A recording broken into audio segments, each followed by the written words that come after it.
so I've been super busy with other video shoots right up until I have to leave for Guadalupe. So I'm packing frantically and making sure that everything is there.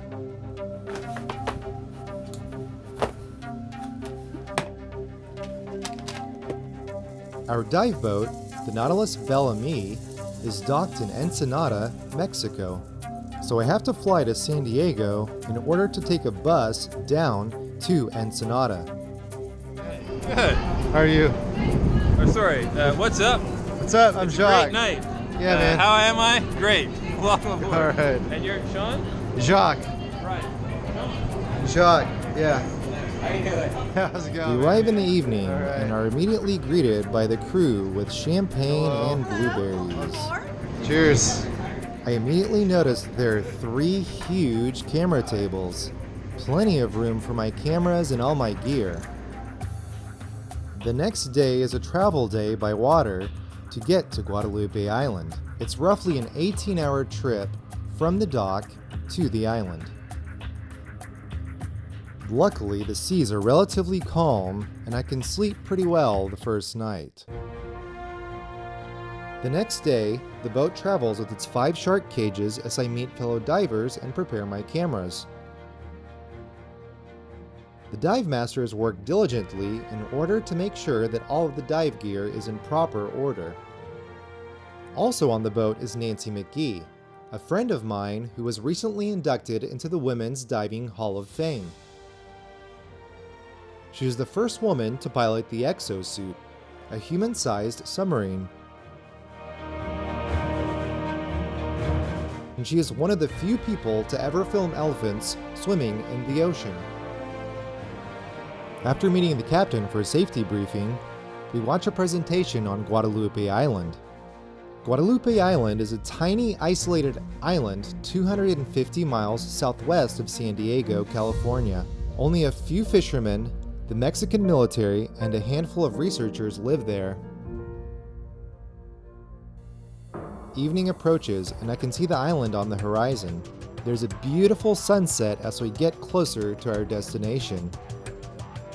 The Nautilus crew lower the cages into the water.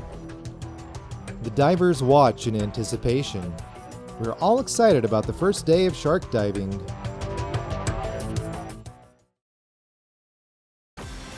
Morning comes, and the Nautilus crew are already prepping for the first day of shark diving.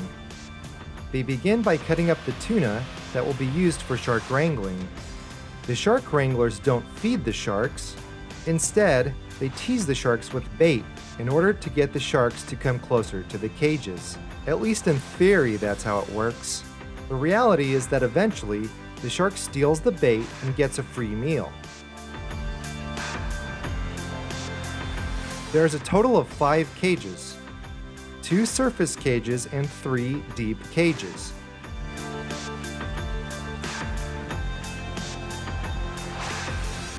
My first dive of the trip is in a deep cage.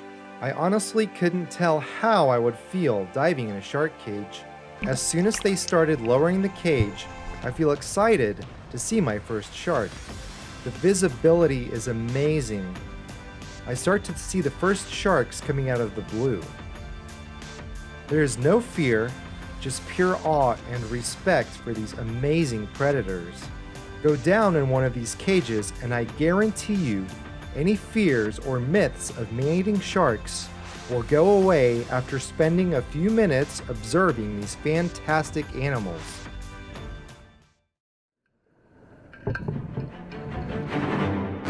Diving in the surface cage is a completely different experience.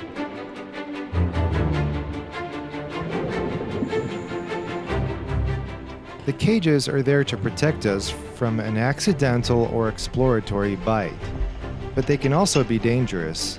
The cage is constantly bouncing up and down in the swells like a bumper car. It's challenging to hold the camera steady while preventing your head from smashing into the bars.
This trip is a benefit for the Historical Diving Society. Our special guest is legendary underwater photographer Ernie Brooks. If you don't know who Ernie Brooks is, his father founded the Brooks Institute of Photography. Ernie is a pioneer in using scuba in underwater photography after it was introduced in the mid-1940s.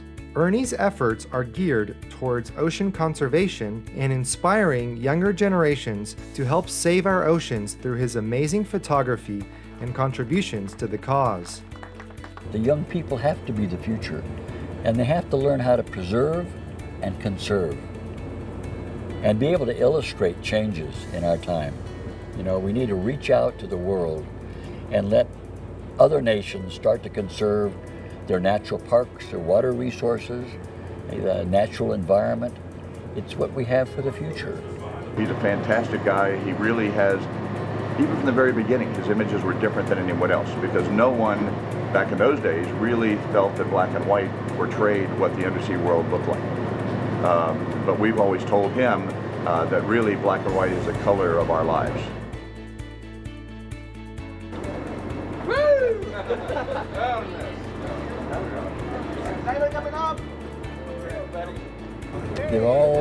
They're all living in the same world. I mean, that's the beautiful part about it. You know, you look at Historical Diving Society, you look at people from education, you look at people from industry, you look at people from other lands, and we're all here for the same reason, to really enjoy this, the serenity that's here, the peace that's here, and the happiness that being together with friends brings to our world. Ready to go?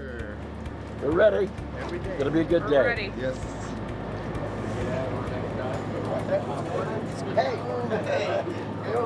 It's a little one. This is a little one. That is really a little one. And that's a white man.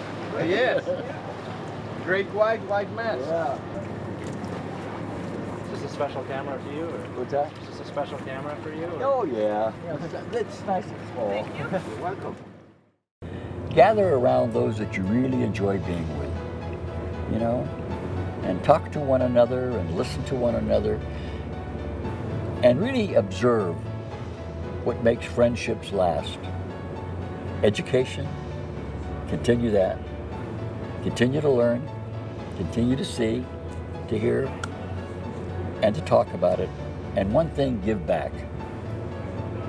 Give back something that you know to others, and especially to young people that are studying so hard today. Okay? So for all of you looking, this is one of the most beautiful dive spots in the world and one of the greatest crew that we ever have. Good divers, safety, and always good images to show the world. And you take care. We'll see you later.